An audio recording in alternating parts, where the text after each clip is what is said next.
베드로전서 5장 2절. 두 번 읽겠습니다. 시작. 너희 중에 있는 하나님의 양무리를 치되 부득이함으로 하지 말고 오직 하나님의 뜻을 좇아 자원함으로 하며 더러운 일을 위하여 하지 말고 오직 즐거운 뜻으로 하며. 너희 중에 있는 하나님의 양무리를 치되 부득이함으로 하지 말고 오직 하나님의 뜻을 좇아 자원함으로 하며 더러운 일을 위하여 하지 말고 오직 즐거운 뜻으로 하며. 이 말씀 통해서 하나님이 여러분의 삶에 또 우리의 교회에 또 여러분의 또 삶의 지경에 주시는 각각의 말씀을 내가 듣고 깨닫고 받아들일 수 있도록 또 그 말씀을 순종함으로 삶의 구체적인 역사가 있을 수 있도록 하나님 역사해 달라고 우리 시간에 각자 또 영혼을 위해서 기도하겠습니다. 하나님 아버지, 오늘도 우리의 모두에게 주님의 말씀을 또 허락해 주셔서 감사합니다. 아버지, 하나님께서 우리에게 주시는 귀한 말씀을 따라서 우리가 주님 앞에 나아갈 수 있게 도와주시고 아버지 도와주신 우리의 주시옵소서. 성령으로 충만하게 임해주시고 아버지 정말 주님께서 함께 하신 귀한 은혜가 우리 안에 넘칠 수 있도록 도와주시옵소서. 붙들어 주시고 우리의 주시옵소서. 예수 이름으로 기도했습니다.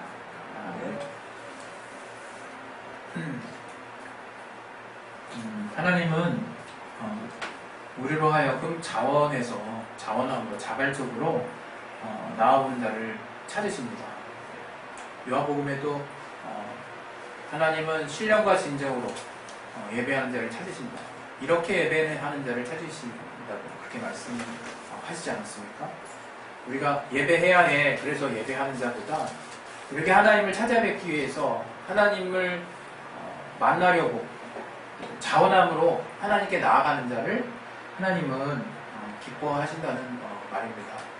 그래서 우리가 이 자원함이라고 하는 이 자발적이라는 기준은 우리 신앙에 굉장히 중요한 요소라고 저는 생각을 합니다.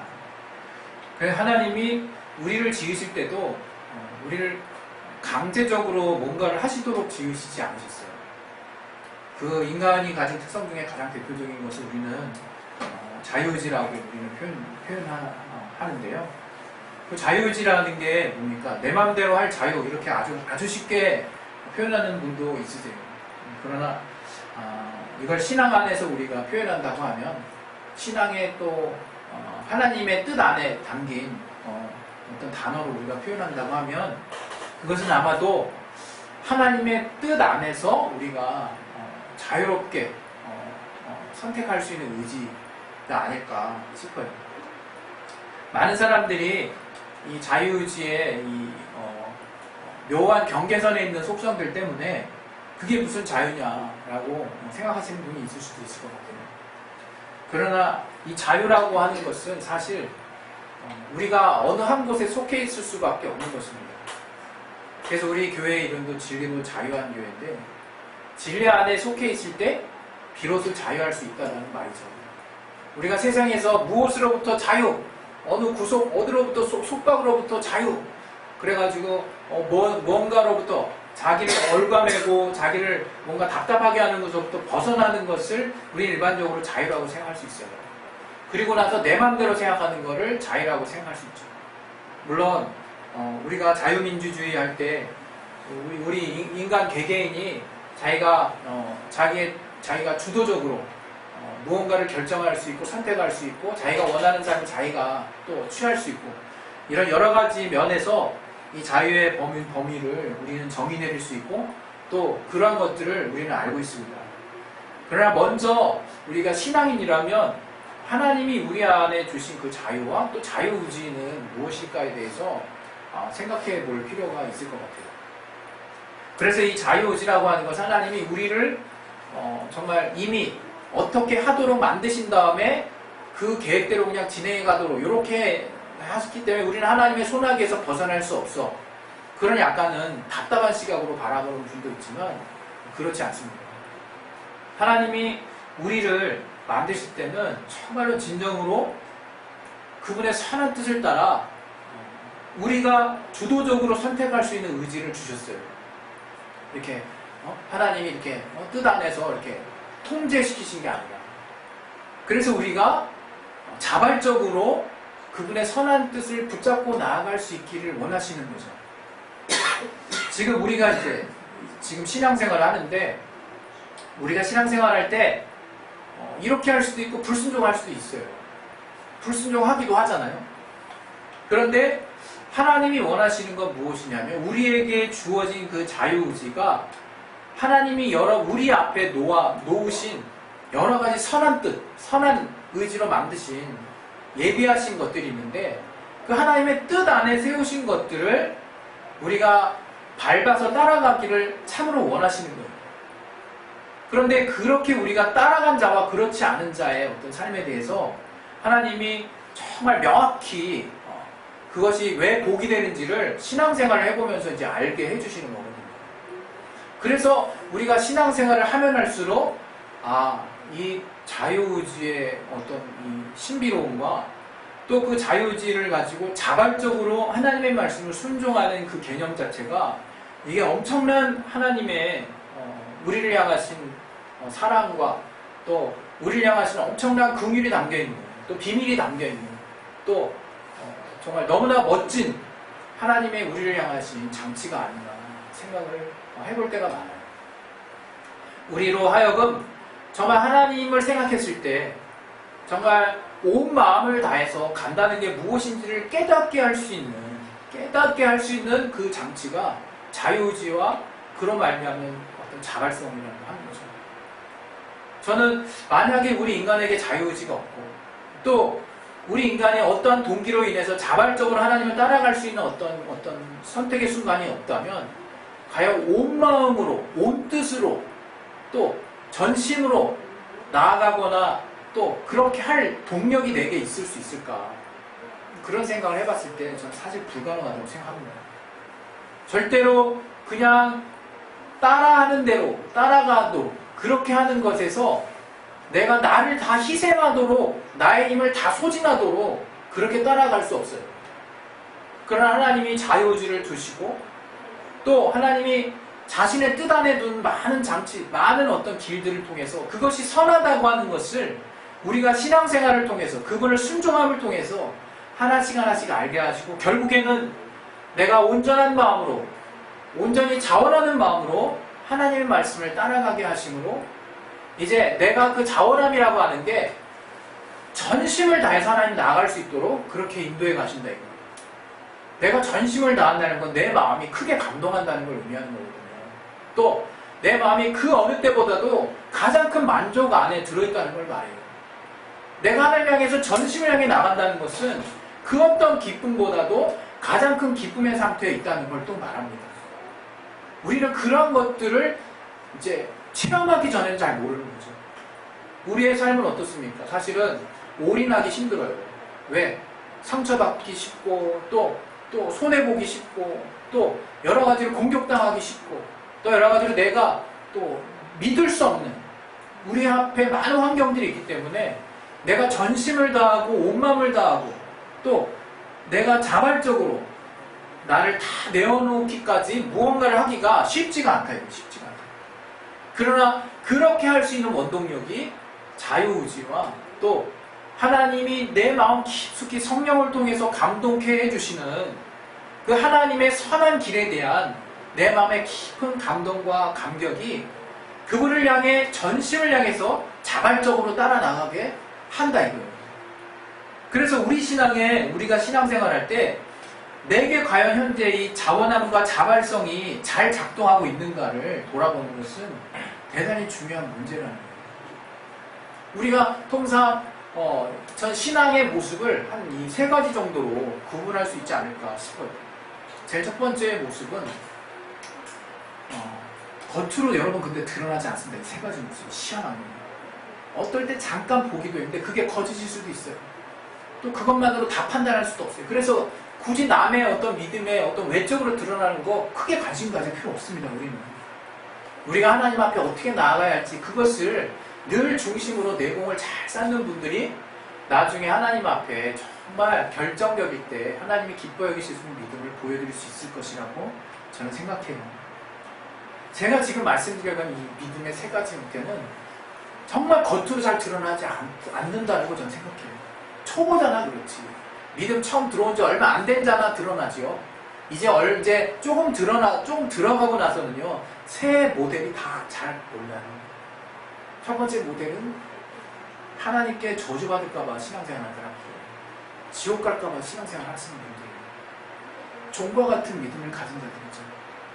우리 두 아들의 비유, 우리 누가복음 15장에 있는 두 아들의 비유를 우리는 잘 알고 있습니다. 그런데 그 비유를 보면 우리 첫째 아들과 둘째 아들을 비유해서 마치 복음과 또 회개한 돌아온 탕자, 그래서 돌아온 탕자에 초점을 맞춰서 우리가 설명을 하곤 하잖아요. 그러나 저는 그 두 아들이 자발적이라고 하는 그런 관점에서 봤을 때 다 아쉬운 아들입니다. 첫째 아들은 언제 드러납니까? 둘째 아들이 호랑방탕하게 아버지의 나머지 재산의 분깃을 다 써버리고 돌아왔을 때 그 아들을 반겨서 송아지를 잡는 모습이 마음이 확 상해가지고 아버지에게 그동안 충성했던 모습들을 정말 이렇게 항변하면서 나에게는 내 친구들 왔을 때 송아지는커녕 다른 거 쪼매난 거 하나도 이렇게 잡아주지 않지 않았냐고 아버지에게 서운한 말을 합니다. 이게 이성적으로 일반적으로 볼 때는 충분히 그럴 수 있는 상황들이에요. 실제로 우리의 삶 가운데서도 많이 그런 일들이 일어나고 있지 않을까 싶어요. 자녀 관계 속에서 부모. 그러나 그 첫째 아들이 놓쳤던 건 뭡니까? 그 아버지의 말 속에 담겨있죠. 예, 아들아, 이제 내 것은 다 네 것인데 이 둘째 아들을 잃었다 찾았다 해서 이렇게 잠깐 이 이벤트성으로 풍성하게 맞이한 이것을 가지고 네가 서운해할 필요가 있겠니? 라고 되물으시거든요. 그때 첫째 아들은 더 이상 그 대운에 어떤 반응을 보였는지가 나오지 않았지만 거기서 우리는 첫째 아들이 참 아쉽게도 의무감에서 그동안 쭉 아버지의 어떤 명을 따랐던 거 아닌가. 물론 다르게도 해석할 수 있는 여지가 많이 있습니다. 그러나 저는 분명히 또 하나 보이는 저의 감정, 저의 어떤 마음의 어떤 태도 중에 저가 맏아들로서 사명, 맏아들로서의 의무, 맏아들로서의 책임감을 가지고 아버지에게 충성했지만 결국 아버지를 오해하게 된 것은 이 아버지의 사랑에 대한 관계까지는 저가 들어가지 않았던 것 같아요. 그래서 그 처자들은 그런 서운함을 비췄다고 생각합니다. 근데 둘째 아들은 어떻습니까? 둘째 아들의 그 마음은 어디서 잘 드러나냐면 저가 타국에서 재산을 다 방탕하게 쓰고 난 다음에 저가 어떤 말을 합니까? 이제 정말 내가 정말 이 타국에서 이렇게 굶어 죽는데 내가 차라리 아버지에게 가서 그 아버지 짐승들이 먹는 그 열매를 먹고 있었으면 내가 죽지는 않았겠다. 나를 종으로 하나로 여기서서 하면서 거의 종된 심령으로 두려운 마음으로 아버지를 찾아내려고 하거든요. 거기서 이 둘째 아들의 모습에서 우리는 또 뭘 느끼냐면 정말 이 아버지를 우리의 이제 비유로 하나님 아버지라고 본다면 둘째 아들은 늘 하나님 앞에 정말 하나님 안 보인다고 했을 때는 마음대로 하다가 또 하나님의 어떤 두려움을 늘 의식하고 하나님을 늘 자기는 하나님과의 관계에서 종처럼 뭔가 정말 종과 같은 그런 어떤 모습으로 하나님을 대하고 있는 그런 부분들을 우리에게 생각나게 해줍니다. 첫 번째 그 믿음을 쓰고 있는 사람, 바로 종과 같은 믿음인 거예요. 늘 두렵죠. 늘 저주받을까봐. 자기가 뭔가 잘못한 게 없나 늘 생각하는 모델입니다. 그리고 두 번째 모델은 첫 번째 아들과 같은 모델이에요. 바로 이 첫 번째 아들처럼 자기가 해야만 하는 건 해요. 해야 하는 건 잘해요.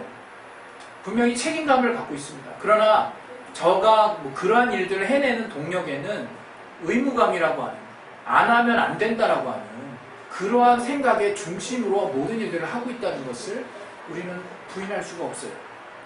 이게 또 다른 신앙의 또 모습입니다. 첫 번째 신앙의 모습, 자기 두려운 모습 잘 안 드러냅니다. 나중에 정말 코너에 몰렸을 때, 한계에 몰렸을 때 정말 나중에 누군가에게 또 상담을 하든가 그럴지 몰라도 평소에 안 드러나요. 두 번째, 그 의무감으로 하는 친구도 더 안 드러납니다. 도리어 믿음 좋은 모델로 이렇게 드러나기 쉽습니다. 왜? 의지가 강하고 순종하려 하기 때문에. 그것은 하나님이 저의 순종 하나님이 다 안 받으신다는 게 아니에요. 그러나 저가 오해하고 있다는 거죠. 저의 삶은 굉장히 힘들 거예요. 신앙생활을 해서 신앙생활 가운데 분명히 하나님의 응답이 있지만 저의 신앙생활, 그 삶은 참 고대다라는 생각을 벗어날 수 없다라는 그런 생각이 듭니다. 마지막 케이스는 바로 이 성경의 곳곳에서 말해주고 있는 자원하는 믿음이에요. 자원하는 믿음. 기쁨과 자원함이 바탕이 된 믿음. 바로 그래서 아버지의 마음을 알고 그 아버지 앞에 주인의 마음을 시원케 해드리는, 아버지의 마음을 시원케 해드리는 자의 믿음인 거죠. 우리 성경을 하나 볼 텐데요. 우리 성경에 우리 그 출애굽기 우리 35장 21절 한번 보겠습니다. 출애굽기 35장 21절.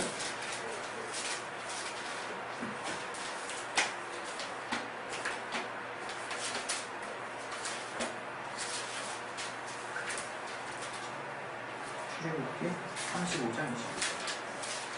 찾으시고 다 같이 한번 읽도록 하겠습니다. 시작. 무릇 마음이 감동된 자와 무릇 자원하는 자가 와서 성막을 짓기 위하여 그 속에서 쓸 모든 것을 위하여 거룩한 것을 위하여 예물을 가져 여호와께 드렸습니다. 이 부분은 모세가 하나님의 지시를 받고 성막을 만들려고 하는 그런 상황에서 출애굽하고 이제 시내산에서 내려와서 이제 저들에게 하나님께 받은 본 식양대로 이제 성막을 짓게 하는 과정에서 재료가 부족한 거예요. 하나님이 만들려고 한 그 성막에 뭐 별게 다 필요한 거예요. 금이 참 많이 필요하고. 그랬을 때 여기서 무릇 마음이 감동된 자들이 있었다는 거예요. 그리고 무릇 자원하는 자가 있다는 거예요. 감동되고 자원하는 자들을 중심으로 성막을 짓기 위한 모든 예물 재료들이 준비가 됐어요. 그래서 그렇게 해서 그 성막이 어떻게 지어졌냐라고 딱 물으면 그런 감동자들의 헌물을 통해서 지어진 게 바로 성막이거든요. 하나님이 기쁘게 받으신 거죠. 이 자원하는 믿음. 또 우리 제물 이제 제사법에 보면요, 낙헌제라는 게 있어요. 낙헌제. 즐거이 헌신한다는 뜻이거든요. 즐거이 헌신하는 제물. 신기한 건 이 낙헌제는 좀 감사제랑 비슷한데요. 감사제랑 구분되는 건 뭐냐면 감사제는 감사해서 드리는 이제 제사예요. 그런데 흠이 없어야 돼요. 제물이. 근데 신기한 것은 낙헌제는요, 좀 지체가 좀 부족해도 돼요. 다시 말하면 눈 한쪽이 좀 작든가, 짝짝이 눈이던가, 귀가 한쪽이 작든가, 다리가 하나 뭐 작든가, 좀 몸이 유난히 정상적인 양 비둘기 뭐 이런 것보다 작든가, 이렇게 뭔가 좀 살짝 흠이 있어도 그걸 드려도 돼요. 저는 그 제물에 대한 이제 제사법에 대해서 이제 한번 쭉 보다가 이게 과거였는데 이 낙헌제가 참 신기하다는 생각을 내가 항상 했었거든요. 왜 이런 흠이 있는 걸 받으실까?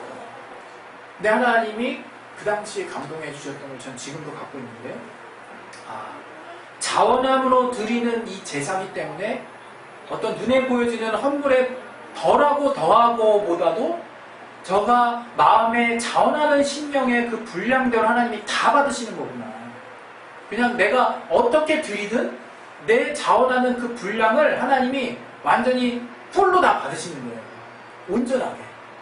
그래서 그 낙헌제로 드려지는 그 제물은 흠이 있어도 받아졌어요. 물론 그 이제 흠이 있다라고 하는 것이 또 한계가 있긴 있지만, 그래서 이런 낙헌제도 그렇고 또 이제 하나님이 이 성경에 하나님이 정말 자원해서 드리는, 또 우리 연보도 마찬가지잖아요. 힘이 지나도록 드리라는 게 그게 우리의 어떤 의무가 아니잖아요. 그냥 지나치게 드려야 돼. 막 이렇게 막 계속 머리에 이렇게 쇠뇌하듯이 이렇게 되뇌는 사람이 있는지 모르겠어요. 그 뜻이 아니라 정말 자원함으로 기쁨으로 정말 하나님 앞에 나를 다 정말 드릴 만큼의 어떤 관계가 회복된 가운데 주님 앞에 정말 헌신이나 헌금도 이제 하는 거라고 그렇게 우리는 알고 있잖아요. 그런 것입니다. 결국 제가 오늘 우리가 같이 읽었던 베드로전서 말씀은요, 사실 장로들에게 정말 베드로가 이렇게 했던 말씀이에요. 그러니까 장로라고 하면 보니까 그냥 편하게 설명해서 연장자라고 할 수도 있지만 교회에 정말 이렇게 이제 가르치는 자의 입장, 그리고 또 직분으로 좀 이렇게 좀 한정해서 설명하면 교회 감독이 될 수도 있고, 그러나 조금 넓게 보면 이제 가르치는 자, 또 연장자, 이제 또 영혼을 치는 자의 입장의 선자들에게 얘기하는 거예요. 그래서 사람들은 이건 아직 나는 아니야 이렇게 생각할 사람이 있을지 모르겠어요. 그러나 제가 성경을 읽을 때마다 항상 느끼는 것은 이건 제가 어릴 때도 받아들였던 말씀이거든요. 뭐냐면 우리가 교회 공동체 구성원이 됐다면 우리는 이제 계속해서 성장해 나가야 될 것이고 결국에는 우리가 이러한 베드로가 이 장로에게 했던 이 말씀의 이 중심대로 이제 우리의 삶의 규모를 신앙의 규모를 이제 정말 확대해야 된다는 거죠. 근데 이 내용의 가장 핵심적인 게 뭐냐? 우리 베드로전서 5장을 다시 한번 우리 펼쳐봅시다. 저는 이게 우리의 모든 삶에 적용돼야 하는 중요한 말씀이라고 생각해요. 이 말씀. 우리 베드로전서 5장 2절 우리 다시 한번 보시면 너희 중에 있는 하나님의 양무리를 치는데 절대로 부득이함으로 하지 말라는 거예요. 이 부득이함이라는 건 억지로 한다는 뜻이에요. 억지로 하지 말라는 거예요. 그리고 하나님의 뜻을 좇아서 뜻 안에서라는 거죠. 뜻 안에서 자원함으로 하라는 거예요. 자원함으로. 그리고 더러운 일을 위하여 하지 말아요. 너무 당연한 거죠. 그리고 또 하나 즐거운 뜻으로 하래요. 즐거운 뜻. 제가 곰곰이 생각해봤어요. 이렇게 되려면 어떻게 되는가? 이렇게 되려면 어떻게 하나를 우리 신앙인들이 많이 고민하지 않아요. 그냥 이렇게 해야지지. 이렇게 해야 되는데 하면서 고민하고 있고 막 어떻게든 이거 지키려고 애쓰고 있는데 인상은 구겨지고 있죠. 삶은 힘들죠. 그리고 어떻게 하면 이렇게 할까? 내 경제적인 규모, 나의 삶은 힘든데 항상 고민되죠. 그러다가 순간 감동으로 그래도 이건 해야 되지 않겠어? 이렇게 양심에 찔려서 우리 그렇게 뭔가 찔끔찔끔하듯이 그런 마음들로 신앙생활을 이어온 순간도 있습니다. 그러나 제가 이 말씀을 계속 묵상하면 할수록 이 말씀은 우리의 믿음에 하나님이 주신 비밀이에요. 이것은 하나님이 우리에게 주신 믿음의 특권이에요. 다시 말하면 내가 항상 이 상태를 유지할 수 있어야 된다는 거죠. 이건 어떤 경우에 어떤 상황에 어떤 경우에 이걸 유지할 수 있게 되냐면 우리 교회 용어로 쉽게 표현할게요. 이제 교회 용어라고 제가 쉽게 표현. 진리로 자유한 자가 할 수 있어요. 이건 하나님의 말씀 안에 깊이 들어가 있는 자. 그 깊이라는 건 비단 말씀에 깊이가 있다는 거로 여러분이 오해하지 마셨으면 좋겠어요. 늘 하나님의 말씀을 즐거움으로 따라갈 수 있는 신뢰라는 거죠. 주님과의 신뢰. 주님을 이제 믿을 수 있는 그 믿음의 상태가 어느 정도 무르익게 되면요. 그땐 기쁨이라는 게 나오고 자원함이라는 게 나오게 돼요. 우리 어린 친구들, 우리 예배실 바깥에도 우리 어린 친구들도 예배를 드리고 있지만 저 친구들에게 너 정말 전심으로 집중해서 하나님 말씀 들으라고 이렇게 딱 아무리 우리가 지시한다고 한들 저들이 하나님께 받은 집중력만큼만 집중할 거예요. 그건 변하지 않는 진실인 거죠. 우리가 그것을 어떻게 독려한다고 해서 크게 저들을 우리가 무시하는 것도 아니고 기대하지 않는 것도 아니라 이것이 어떻게 보면 너무 일반적인 모습이라는 거죠. 근데 신앙에서도 똑같다. 제가 오늘 여러분에게 그럼 우리가 이러한 자원함과 이러한 자발적이고 또 우리가 또 부득이하지 않게 하나님의 일에 대한 기쁨으로 늘 할 수 있게 되려면 어떻게 되는가? 여러 가지 통로로 설명할 수 있어요. 그러나 제가 아무리 생각해봐도 정말 생각되는 것은 아까 말씀드렸던 성막의 그 두 구절이 생각이 난다. 무릇 마음이 감동된 자와 마음에 자원하는 자. 저는 이게 같은 레벨로 받아들여져요. 결국 지금에 있어서 우리는 마음이 감동되려면 어떻게 됩니까? 성령으로 감동되어야 돼요. 마음이 하나님의 뜻에 의해서 충만하게 감동이 된 자는 자발적이 되고 평안해지고 기쁨이 찾아오고 내 주변 상황과 상관없이 그 하나님의 말씀대로 순종할 수 있는 능력이 생기고 그 말씀에 대한 응답이 올 수밖에 없는 거라는 거예요. 그리고 그런 자원하는 믿음을 계속해서 유지할 때 하나님이 그 자원하는 믿음을 온전한 믿음, 그분이 기뻐하시는 믿음으로 받아들이신다는 것을 우리가 어느 순간에 깨닫게 됩니다. 물론 우리가 쓰는 믿음, 참 우리가 연약하지만 우리가 참 힘든 가운데서 쓰는 믿음을 하나님은 기억하고 계셨다가 반드시 내가 인지할 수 있을 때 그걸 보여주십니다. 제 체험상 그래요. 그러나 더 확실한 것은 무엇이냐?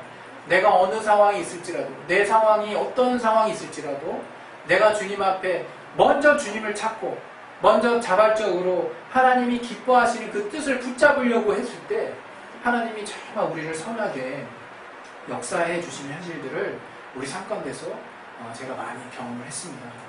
오늘 저와 여러분이 정말 이 시간에 분명하게 기억하기 원하는 마지막 우리 말씀은 바로 우리의 중심의 마음에, 바로 자원함이 우리의 마음의 중심에 달려있다는 건데, 그 마음의 중심에 억지로함이나 의무감이 있다면 절대로 자원함이 나오지 않겠죠. 너무 당연한 말이죠. 그런데 이 마음의 자원함은 바로 성령을 통해서 우리가 하나님의 마음이 우리 안에 감동되어질 때 우리가 하나님의 말씀을 붙잡을 수 있다는 것을 아셨으면 좋겠어요. 그래서 지금 내가 정말 하나님이 말씀이 받아들여지지 않고 내 앞에 있는 현실들이 혹시나 또 받아들이지 않는 분이 있다면 먼저 내가 하나님 앞에 자발적인 부분들이 지금 죽어있지 않나를 돌아보시고 성령의 감동을 통해서 하나님의 말씀이 이제 아버지의 마음이 그 말씀을 통해서 깨달아지고 아버지의 나를 향한 사랑이 그 말씀을 통해서 이해가 되고 또 하나님이 나를 통해서 기뻐하시는 그 말씀을 통해서 나를 진정으로 원하시는 또 나를 또 기대하시는 나를 위하시는 그 하나님의 말씀을 내가 성령을 통해서 잘 받아들이게 될 때 내 안에 주님을 향한 그 자원함과 또 자발성의 동기가 충만해질 것이라고 믿습니다. 우리 시간에 이제 주님 앞에 기도하실 텐데요. 성령으로 아버지 마음을 아는 것이 중요해요. 그래서 그것은 우리 과거 때는요, 그냥 성령 충만하게 나는 그냥 무턱대고 계속 기도했죠. 그러나 그것도 중요하지만 더 본질적으로는요, 하나님 앞에 솔직하게 지금 내가 어떤 상태라는 것을 고백하는 데서 시작을 합니다.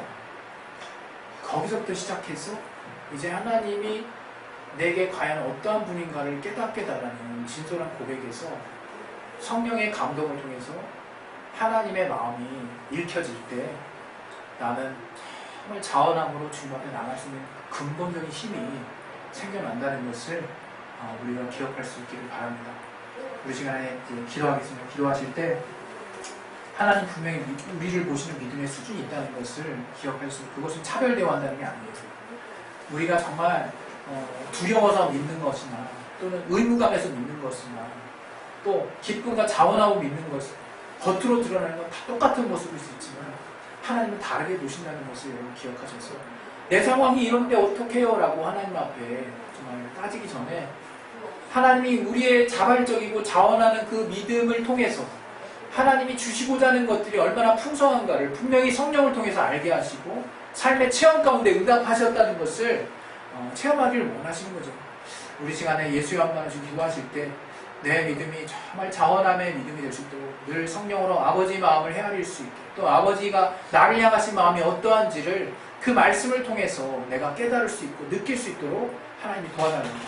이를 통해서 자원하는 믿음을 통해서 하나님이 나의 삶에 어떻게 관여하시고 어떻게 역사하시는지를 내가 구체적으로 볼 수 있도록 하나님 도와주시고 역사해달라고 우리 시간에 예수의 한 번씩 기도하겠습니다. 예수요! 하나님 아버지, 우리 삶을 통해서 하나님 앞에 기쁨과 자원함으로 나아가는 그 자활성이